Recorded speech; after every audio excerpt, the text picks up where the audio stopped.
I've got to go to the restroom. Okay. Pat! You okay? Mark, you okay? What would you do if you saw someone collapse?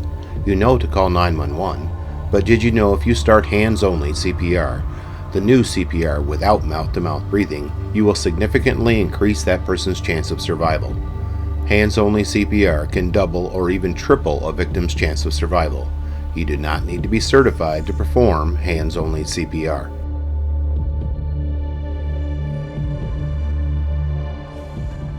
Dr. Jason Sapira is the 2016 North Carolina Doctor of the Year.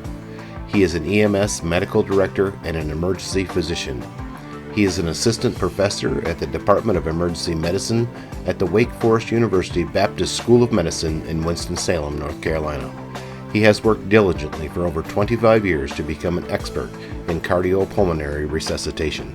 Hands-only CPR is a relatively new technique that is easier to learn, easier to perform, and more effective than traditional CPR that uses mouth-to-mouth resuscitation.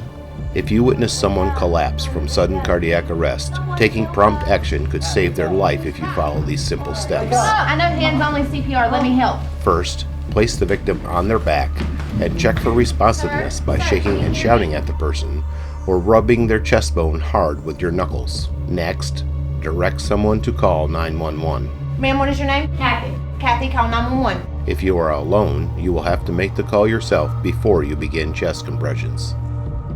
Randolph County 911. A man has collapsed at a restaurant on Dixie Drive. Is he conscious? No. Is he breathing normally? No. Begin by positioning yourself at the patient's side near the chest. Place the heel of your dominant hand in the middle of the chest, usually right between the nipples. Then put your other hand on top and lock your elbows. Place your shoulders over the center of the chest and fall, compressing the chest about 2 inches. The reason for this position is that no one is strong enough to compress the chest 2 inches without using their body weight. It is important that the hands are lifted back to the starting position after each compression. That's because the recoil of the chest creates a little vacuum, causing air to go into the lungs and blood to fill the heart. It's also important to pump on the chest fast, at a rate of almost 2 times per second. An easy way to maintain that beat is to think of the disco song, Staying Alive by the Bee Gees. He's not breathing. I'm starting hands-only CPR. Try to compress the chest 100 times per minute. That's almost 2 times per second. It will seem very fast, but you have the best chance of getting the most blood flow at 100 compressions per minute. In cardiac arrest, oftentimes the heart is just quivering, not pumping any blood. When we compress the victim's chest, we are compressing their heart, making a heartbeat. Compressions need to be almost twice per second to effectively pump blood to the heart and brain so they can respond to further treatment. If compressions stop, blood flow ceases and the person dies.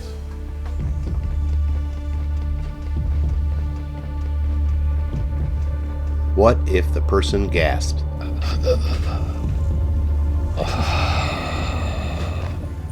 Gasping is actually a good sign that someone can be successfully resuscitated.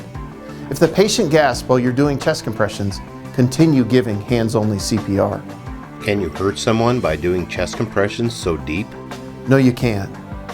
For a victim of sudden cardiac arrest, it is important to make the compressions at least 2 inches deep. Remember, they are dying. It is better to break a rib than to let someone die. How do you get oxygen into the blood?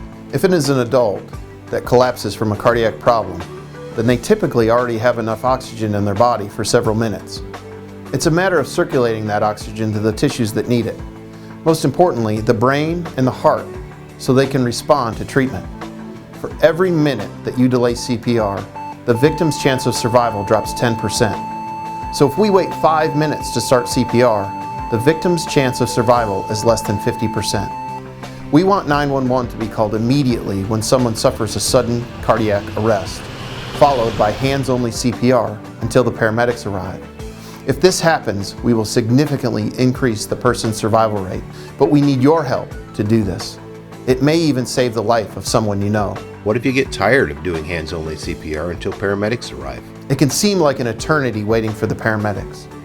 If there's another person there to help, Have them take up a position on the opposite side of the victim. You ready to switch out? Yes.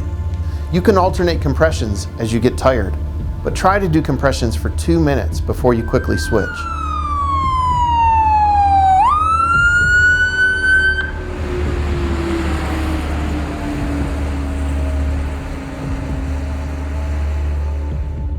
Every minute, someone dies of cardiac arrest in the United States. Nearly every day, it happens to someone in Randolph County. It can happen to anyone, at any place, at any time, without any warning. Your best chance for survival is if someone does hands-only CPR. It's important to note that hands-only CPR is not for infants, small children, or hanging or drowning victims. We are seeing amazing results throughout North Carolina with hands-only CPR. It is our goal in the coming year to educate 10,000 people in every county in hands-only CPR. EMS, fire, and police units are committed to preventing harm in our communities. Currently, only 1 out of every 4 victims of sudden cardiac arrest receive layperson CPR. We want every victim of sudden cardiac arrest to receive hands-only CPR. Now you know how to do hands-only CPR. So remember, check for responsiveness, call 911, and start hands-only CPR compressing the chest at least 2 inches at a rate of 100 to 120 compressions per minute. You don't have to check for a pulse. You don't have to clear the airway. You don't have to do mouth to mouth. It's easy to do, and it can save someone's life.